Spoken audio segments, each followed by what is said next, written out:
kuptojmë tonë. A e pe këtë lidhjen me Izraelin, realisht kë minjojnë që ekziston tek qytetarët izraelit për veprimin që pararësit tanë kanë bërë me Holokaustin, me luftën e... Po, absolutisht po. Kjo shihej kështu në mënyrë direkte nga përqasja e parë, nga komunikimi i parë.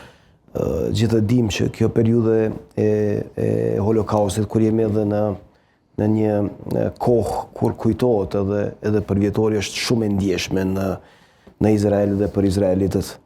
Ndërkohë që shqiptarët në përgjithësi konsiderohen si popull mik, popull që i ka pritur dhe është kujdesur për hebrejt cilët kanë qenë të kërcënuar gjatë asaj periudhe kohore. Dhe kjo vendoset në spikam në secilin moment që kam takuar përfaqësues institucioneve si zonja Friedman që ishte deputetja në parlamentin e Knesetit dhe e pash këtë atmosferë tek muzeu i Yad Vashemit kur për shqiptarët dhe për familje të veçanta ka të mbjellura pemë, nëse nuk apo ishte për familjen Rezniqi, ka të mbjellura pemë dhe pemt janë të mbjellura për ata cilët kanë shpëtuar jetë në një periudhë të një tragjedie të madhe, në një periudhë të një dhimbje të madhe, të një dhimbje që nuk harrohet.